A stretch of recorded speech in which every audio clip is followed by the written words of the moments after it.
A absolutely zany day one of NHL free agency. It just keeps extending the wackiness of this year's NHL offseason.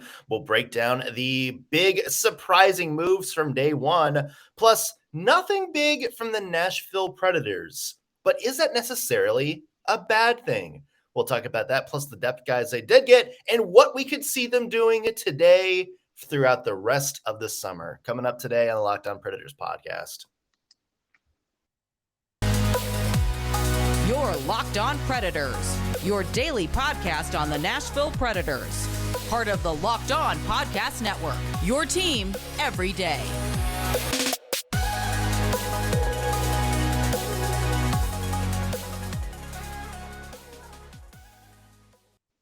Thank you for making Locked On Predators your first listen of the day every single day. I'm Nick Morgan. I'm a writer and editor at ontheforecheck.com, and I have a partner in crime. You do. I am Ann Kimmel. I'm a writer at ontheforecheck.com. Well, Ann, of course, I think we both know what the big story across the NHL is. A big signing that came out of absolutely nowhere, something that I think a lot of people are going to be talking about for years to come. Mm-hmm. Nick Cousins going to the Florida Panthers on a 2-year deal, just about $2 million. I think this shook a lot of people to their core. Of course, I'm kidding. I think everybody really knows the big story is what Columbus did yesterday. Something I think Blue Jackets fans are going to be talking about for a long time. Something that I think makes them an instant contender.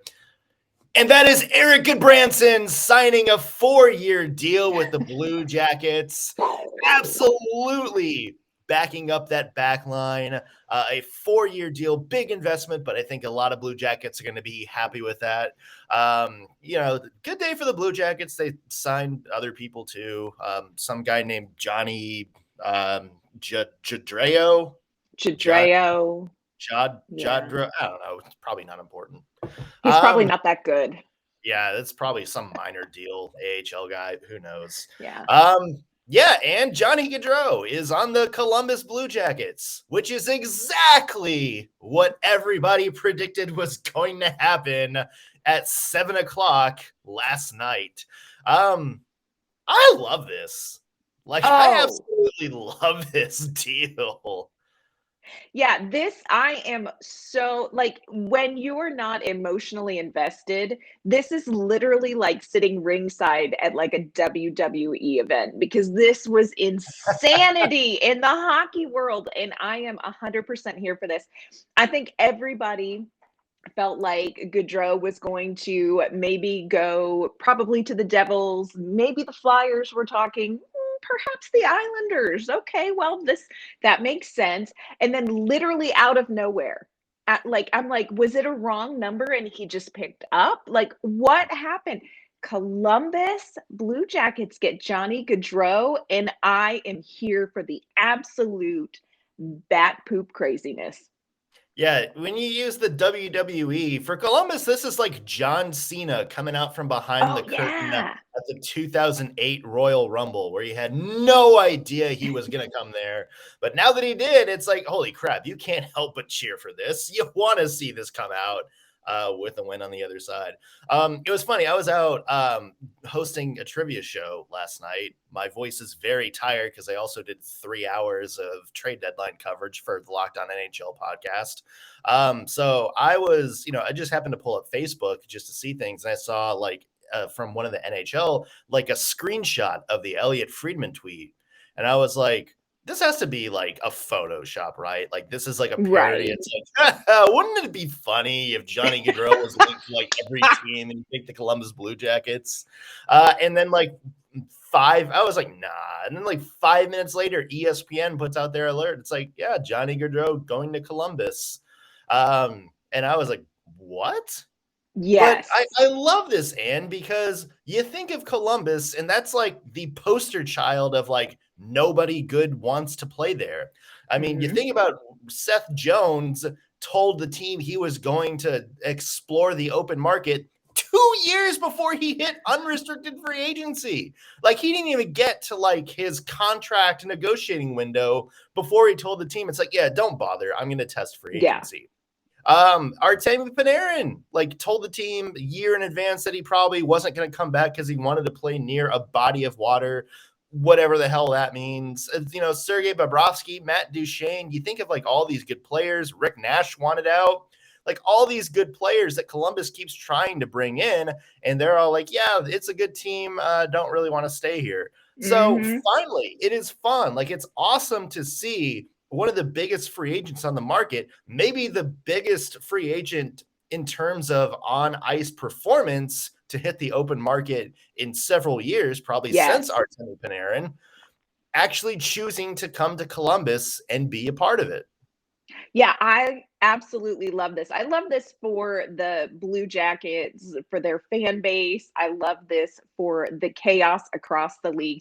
But I do think that it really speaks to, and you and I talked about this before we started recording. I cannot wait for the press conference because I'm really interested to hear what Johnny Gaudreau has to say about this decision, because he could have gotten more money in other places. So this wasn't a decision based on, well, it's Columbus, but they offered me the most money.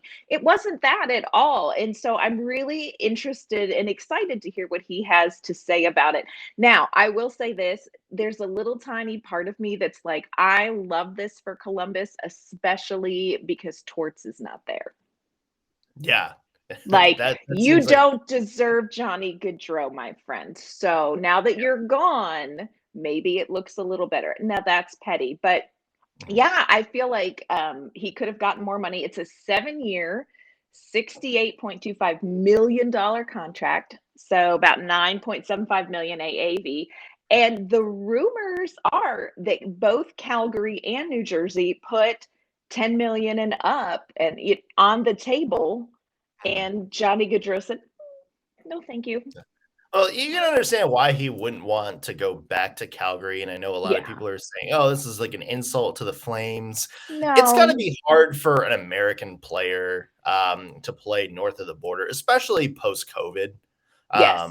He went a long time, in that bubble playing in Canada, probably without without seeing his family. Even now, it is a pain in the ass to go back and forth across the border, to the extent that we saw teams like Vancouver last year bus from, I think they said from Vancouver to Seattle to fly out for all of their games because it was easier to do that than it was to book flights in and out and do all this stuff. So you get it. You would understand why he wouldn't want to go back to Calgary.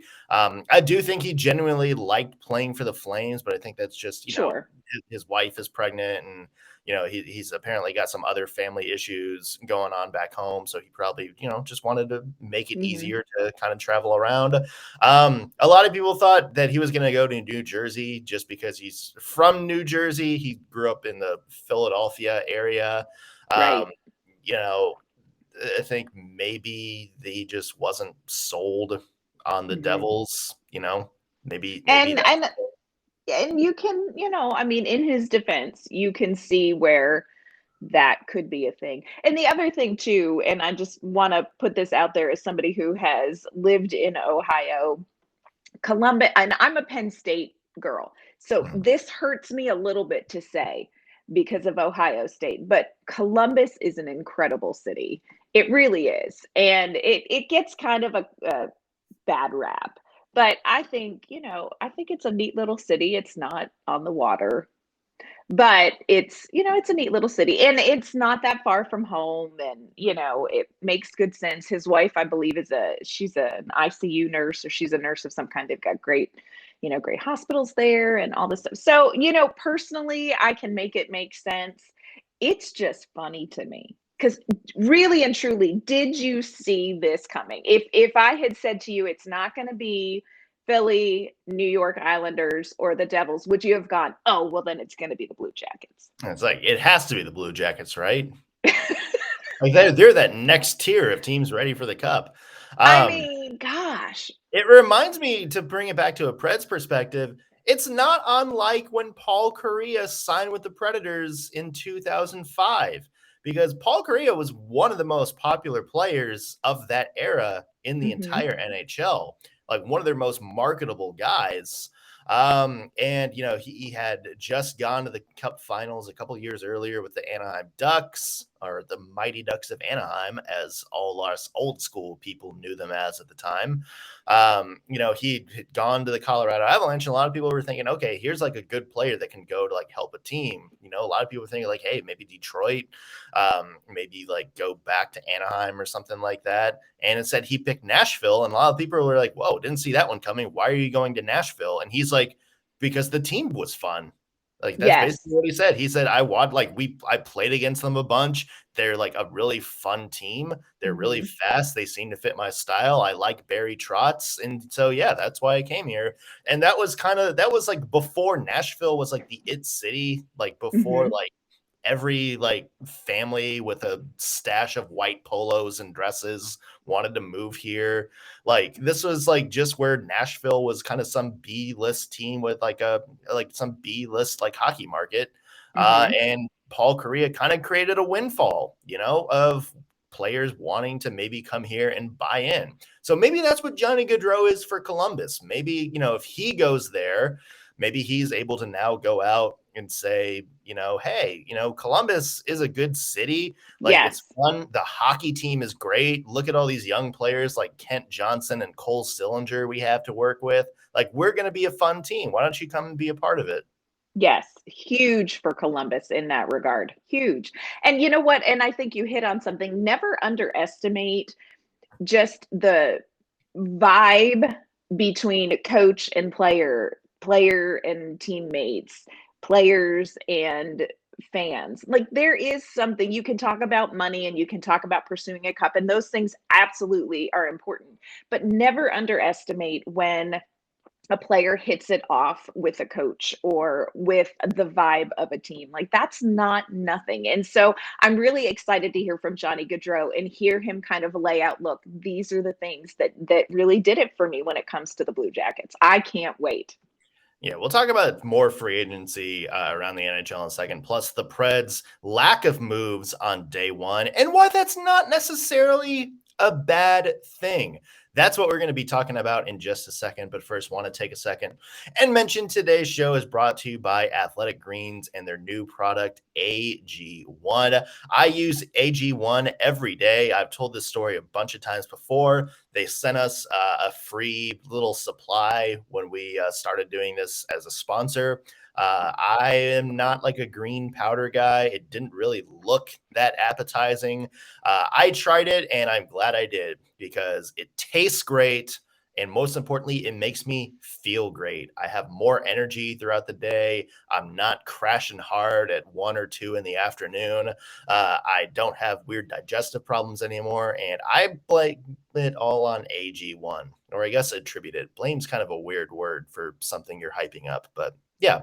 Anyway, what is AG1? Well, with one delicious scoop, you're absorbing 75 high-quality vitamins, minerals, whole food source superfoods, probiotics, and adaptogens to help you start your day right. The special blend of ingredients supports your gut health, nervous system, your immune system, energy, recovery, focus, aging, pretty much everything. It costs you less than $3 a day, which is cheaper than all those Starbucks coffees you're getting every morning. And you're investing in an all-in-one nutritional insurance. You're saving money by not having to go buy like 50 different pills, vitamins, and all that. Nope, you're getting it all in one place. They have over 7,000 five-star reviews online and recommended by professional athletes and personal trainers everywhere. So right now it's time to reclaim your health and arm your immune system with convenient daily nutrition. Just one scoop in a cup of water every day. That's it. No need for a million different pills and supplements to look out for your health.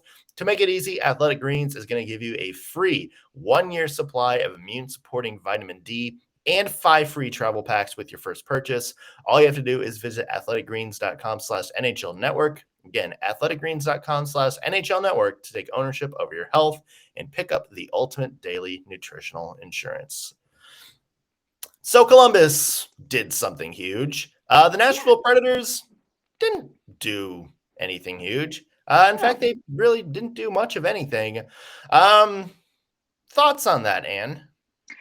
You know, you sit and you wait all, I'm not going to lie, like I was refreshing because you kind of wait with the anticipation. Oh, something's going to happen. But in the end, I think Nashville made a pretty wise statement by not doing much.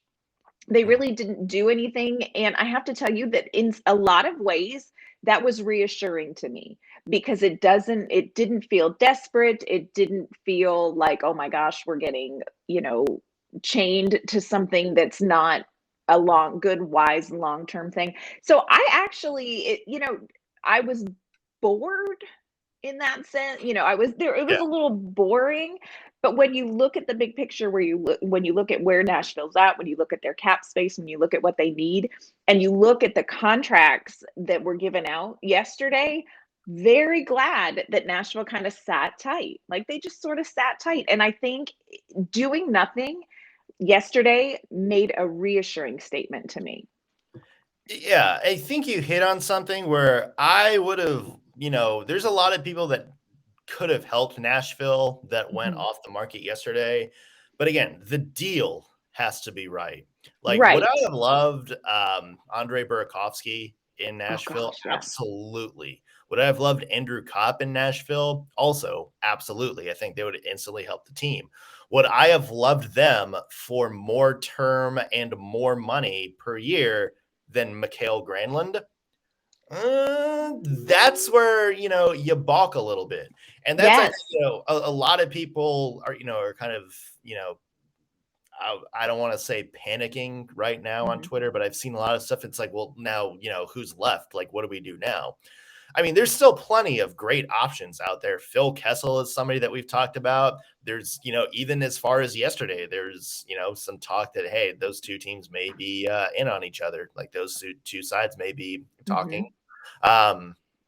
But you also have to be wary about the cap space. And I know a lot of people are Yes. talking about, oh, well, Nashville has like, $9.5 million to play with right now. Trenton's only going to be like 1.5 to 2. But you also have to think long term. And yeah, the Predators have cap space this year, but it's not exactly a flexible cap picture.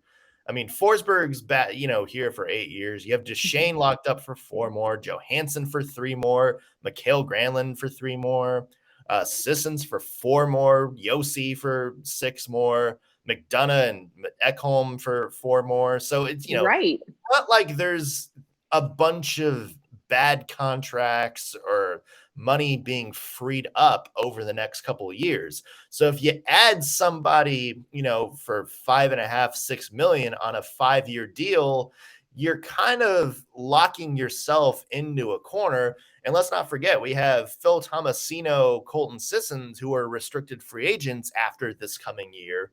Mhm. They're going to need a raise. And then all of a sudden, you're kind of backed into a corner. So, yeah, I would have loved to see the Predators go out and bring in one of these like high scoring middle six forwards. But at the price they were going for, that would have been an Mhm. overpay for Nashville. And I'm not sure it would have helped their cap situation. Agree 100%. I think you saw inflation in NHL contracts yesterday because so many of the players that I was like, interesting.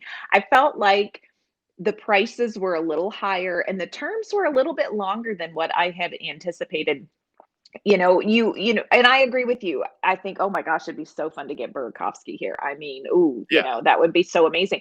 But again, you look at 5 years, $5.5 million, and you think, okay, that that ties the hands of the Nashville Predators down the road. And there was only one deal where I was like, could have got in on that, David Yeah. Poile. Like, did you go to the bathroom? Like, was there a bathroom break poorly timed that you didn't get in on this? And that was David Perron. But, Yeah. you know, I'm still okay with it, and it's boring. I get it.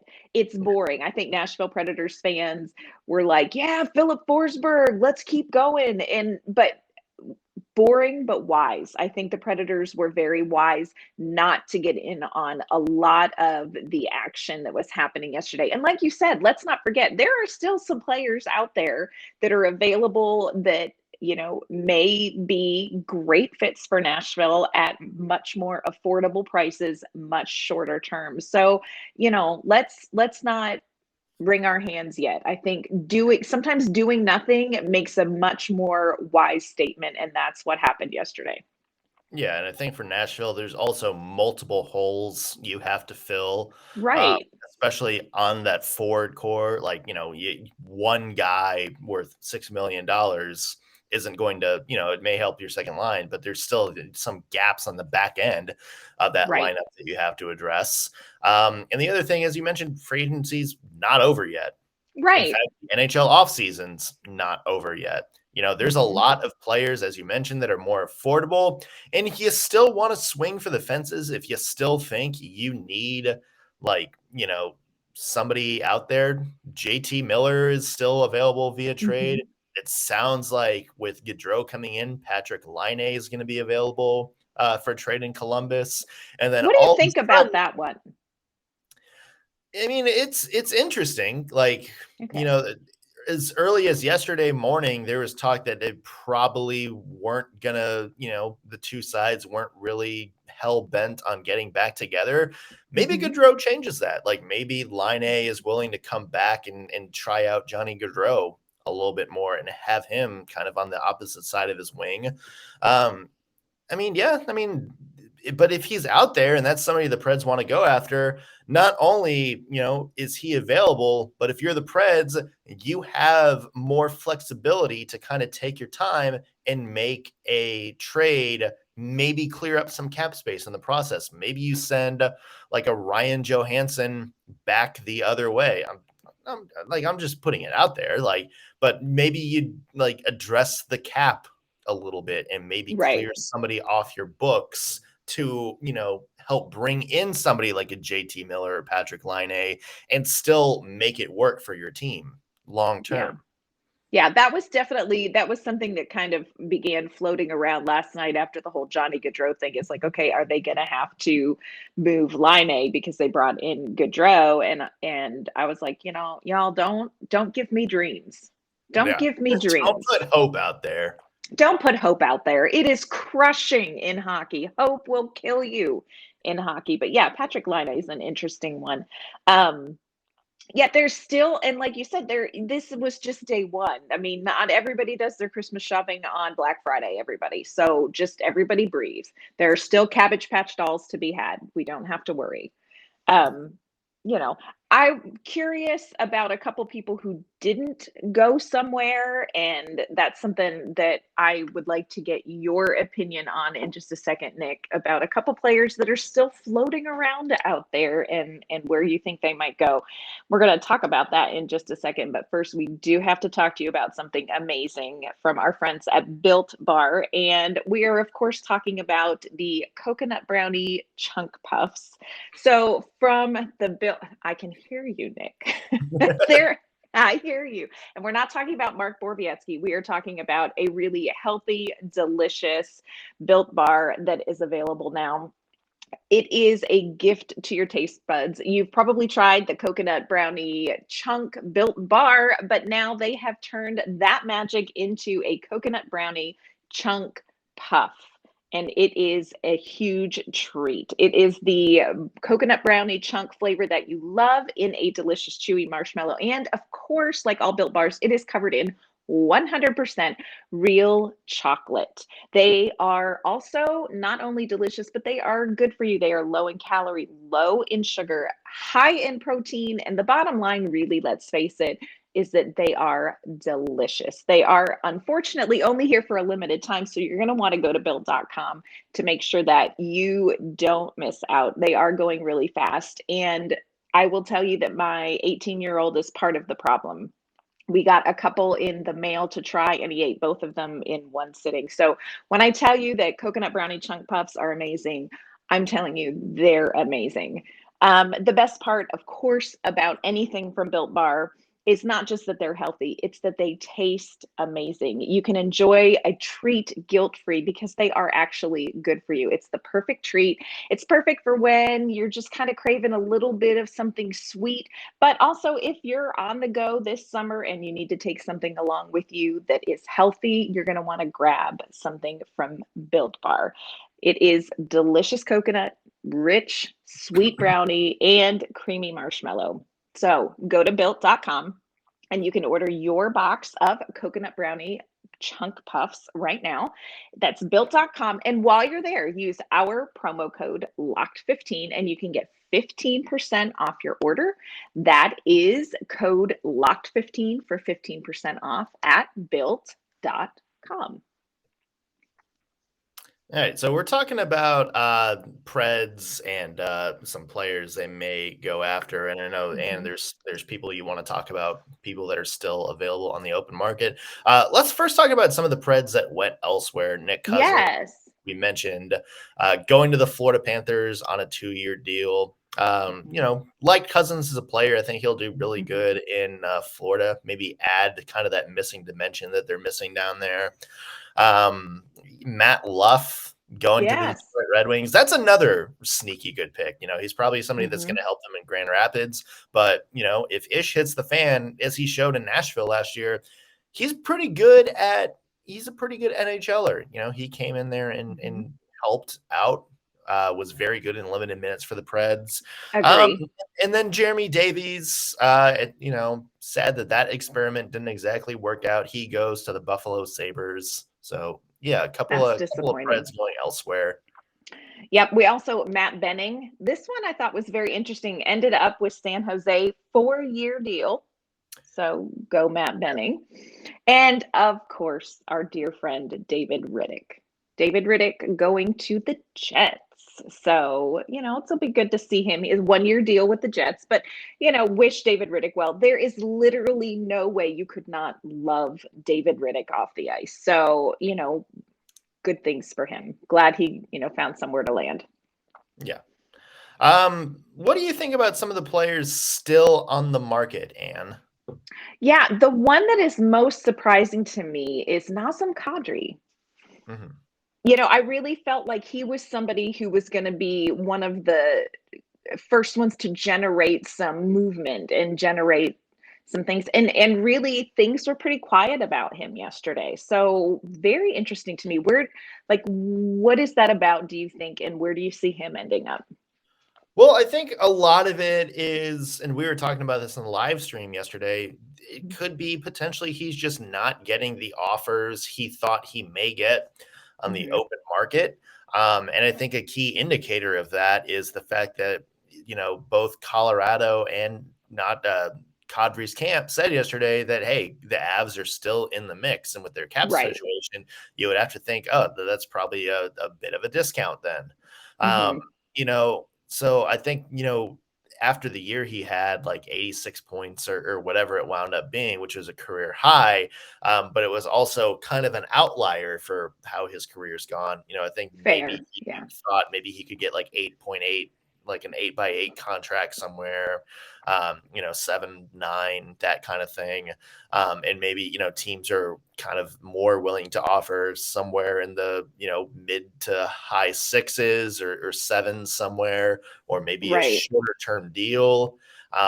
So I think from that end, maybe they're trying to regroup and saying, okay, well, you know, if we back our contract demands up a little bit, you know, what are some of the teams that are now going to be affordable? You may open yourself up to more teams if you break down your asking price. And maybe that's where Cadre is right now. There's a lot of talk that he may go back to Colorado, that they're not necessarily out of it. I've heard that the Calgary Flames, now that Cadreau's out of the picture, need somebody to kind of play on their second line behind Elias Lindholm. That would be a good addition to kind of keep Calgary in the mix and help them build off some of their momentum from last year. And then there's the teams that missed on Cadreau, like the New Jersey Devils, who seem intent on wanting to take that next step towards contendership, to the point that they were willing to trade the number 2 overall pick this year to get like an immediate help, like some immediate help this year. So maybe they go out and offer the contract that they were going to offer to Cadreau, knock a couple million off it and give it to Nasam Cadre instead. Who knows? I think there's a lot of teams. I don't really have a good prediction right now. There's a lot of teams I think that it makes sense for him to go to. I think, me personally, I would keep an eye out for the Calgary Flames. I think there might be something there. Yeah, that would make good sense. And I'm with you. I wouldn't count Colorado out necessarily either on that, but Calgary would be interesting. Who is a player that's out there that you think the Predators should talk to today? Well, but we've talked about Phil Kessel Come multiple on. times. I think he's a perfect fit. Another underrated guy, Nino Niederreiter. Remember, we were talking about him in podcasts a while back as maybe being an option. He's kind of one of those like sneaky scorers, guys that always scores more goals than he does assists. So his like point totals are kind of out of whack. But he's always good for 40 to 50 points a year.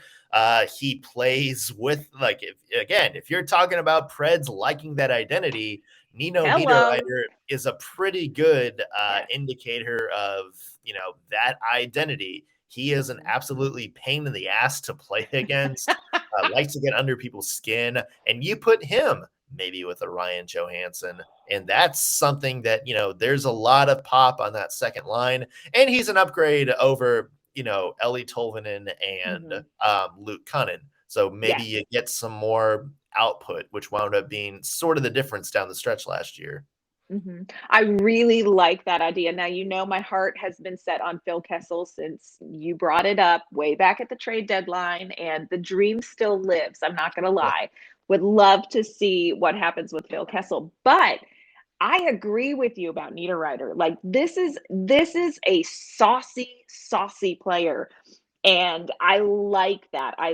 We talked about yesterday, bring in somebody who kind of already plays with that identity and throw them in there. And especially with somebody like Ryan Johansson, I really am intrigued by that idea. I would be thrilled if the Predators went out and at least had some conversation with him, because I think that would be somebody who would be a great fit as well. Yeah. Anybody else that kind of stands out that hasn't been signed yet that's surprising to you? Rem Pitlick. You're going all in on Rem Pitlick. I am all look. I get it. I do. I get it. But Rem Pitlick, I don't understand. But anyway, that's just my own cross to bear. I don't understand it. But don't think I didn't watch, and don't think that I don't have notifications for where Rem is going to go next. Yeah. Hey, I mean, the Preds need some middle six depth. Who knows? If there was ever a chance. Yeah.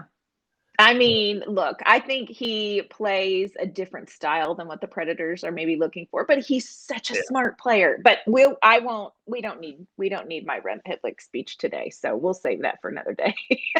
All right. Well, speaking of save it for another day, there is still a lot of free agency to talk about. Still a lot coming up ahead. Obviously, we don't have time for all of it in one show, but luckily we have a full week's worth of shows. So we will talk again tomorrow about the Preds offseason strategy, whether they do anything today. We'll break it down for you tomorrow. There's probably going to be a lot more signings coming in today. And also, hey, by the way, the Predators development camp going on right now. We are going to talk about development camp, barring anything absolutely wild happening with the Preds.